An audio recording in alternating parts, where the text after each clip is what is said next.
Welcome back, everybody. Welcome back. Let's not waste no time. Another epic episode. You know it, man. Or maybe you don't. In the West Coast, everybody. West Coast love. I'm here again tonight with another legend, another legacy of the West Coast. You see what bigger picture I brought y'all? We not only have brought you the first rapper, we not only brought you Grandmaster Caz, we not only brought you Keith Murray, we not only brought you Fuji Rap, and the list goes on. I can't even think of everyone. Tonight, we are now again bringing you something epic, something that you guys are going to be all tuning into, where East meets West. Welcome to my brother. You know what I'm saying? It's an honor to even be sitting here with him right now. As many times as I watched him on TV and watched his shows and was watching him from back in the days when he first came. Much respect, BG Nuts. Man, I'm feeling great, brother. You know what I'm saying? This is, again, God, and I appreciate everybody. Um, in the scenes that have helped this get here. Shout out to Red, shout out to Calico, shout out to my dude Seven, everybody that made this happen. Much respect, West Coast love all day long. You know what I'm saying? You know, I'm not the interviewer. The journalist. I don't play any of that. You know what I'm saying? I don't like to talk to my people. You know what I'm saying? Chop it up. And yeah. And those of you that follow, and you are privileged to even be in the room, just to even hear a conversation with real men, with real brothers, with real people. So welcome. Now let's get right into it. Yeah. Okay, about the West Coast. That's what I'm off top. I gotta ask you about. You know what I'm saying? How is it out here if you explain it to a New York caller? I think I don't know, man. Like this, How's it growing up out growing here? up out here, when it used to be different, Before hip because hop. yeah, before hip hop, it was different because I'm only 51, so I was born in '75, right? So when I was a kid, like it was cool, bro. Like the elders took care of the young people in the community. It was safe. You know what I'm saying? And it seemed like when drugs came around 1982, 1983, the whole landscape changed. So things became about money, it became about territory, and it got a little more dangerous. But before that, I remember a time I can get on my bike and I can go from one city to the next and not be bothered. You know what I'm saying? But when it came about drugs and territory, then people was, how can I say? They was like trying to protect their neighborhoods and stuff like that. And then the gang stuff started increasing because the money brought guns and different things, and it just got a little more dangerous as time went by. But growing up as a kid, I had a blast here in the West Coast, man. Yeah. Yeah, for sure. And you from Compton? I'm from Compton, yeah. So one of the things we hear, you know what I'm saying, is that we heard Compton used to be like predominantly a white area. Absolutely. Where you know what I'm saying, like it wasn't nothing. So what year did this for? Oh, in the '50s. So they had a thing called the white flight here on the West Coast, where the influx of black people was coming from the South and the Midwest down to the West Coast, and all the white people started moving out to the Valley, Lancaster, Palmdale, up in the hills, getting away and shit like that. So when that happened, it was cool even then because our great grandparents, they was coming from the South, so they brought that same thing, the church going. Don't if you're a child, you shouldn't be talking in front of adults. All those mannerisms and things like that. And then, like I said, once the drugs hit, bro, all that went away, like kind of overnight. In a matter of years, I'm gonna say 2.5 years, all that was gone. You know? Yeah, it just changed like that. That quick, That quickly. Yeah. The drug thing came and destroyed everything. for y'all, where did that come from? Because on the East Coast, It was around '82. so yeah, I think because we at our age we didn't know we were babies, Yeah. but I think I first heard of crack around 80. maybe 1980 in New York. And they didn't call it crack. It was baked. They was calling it banks. Yeah, you know what I'm saying? And I think I didn't pay no mind until I really heard Public Enemy talk about it. You know what I'm saying? You know, the night in the bank and all of that. You know, I'm a little kid like the bank.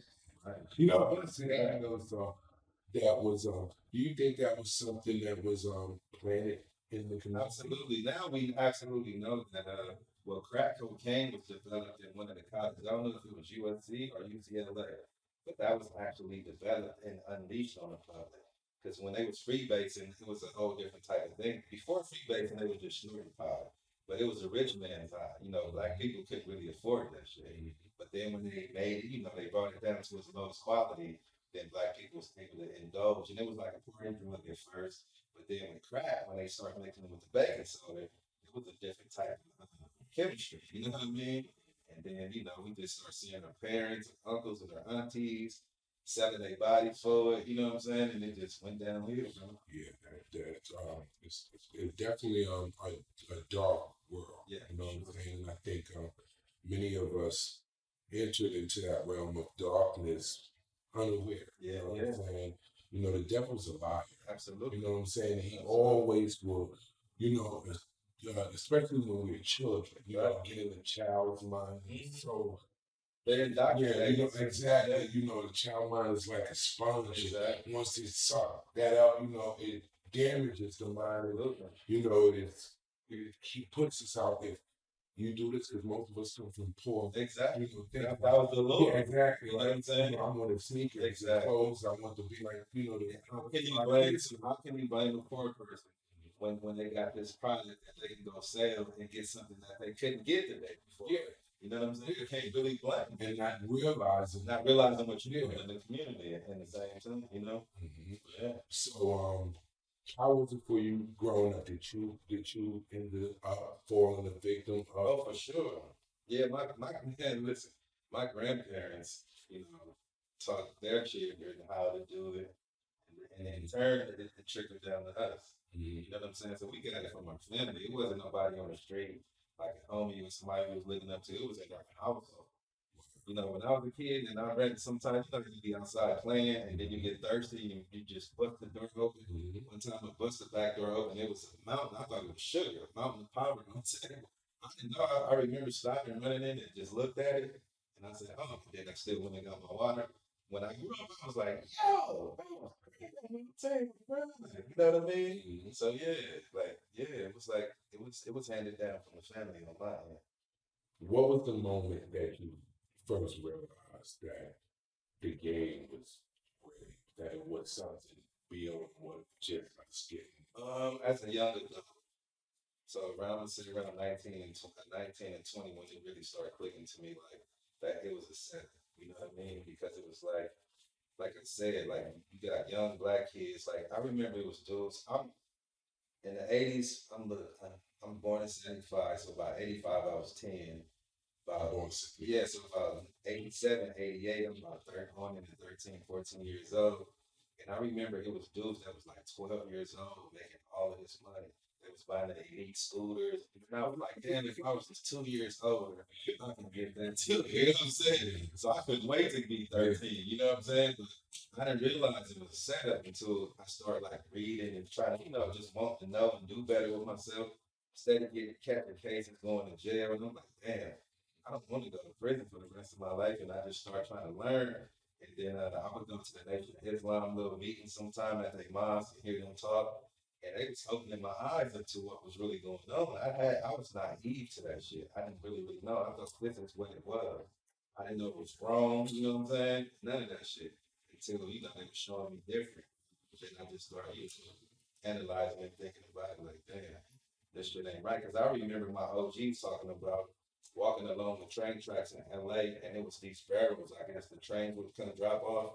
And when people started deciding to look at them, it was fully automatic weapons. It was Uzis, AKs and shit, just free. You know what I'm saying? And people got a hold to that shit and brought it into the neighborhood, and then just all mass destruction.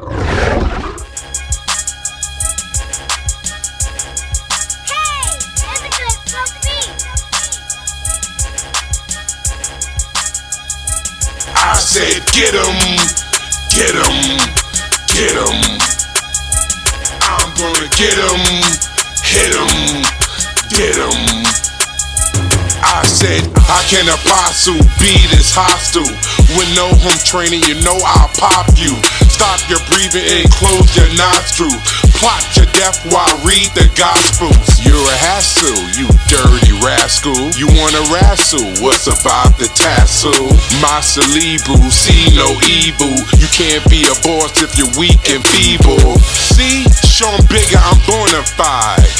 And you just born a fly. Said he had strengths on him rely. Picture that I then replied. The world is dark, it's just a matrix. My light will shine, I am the greatest. I said he's chicken, shit's kebab. Try to play me, this to God. In debate on what the profit is.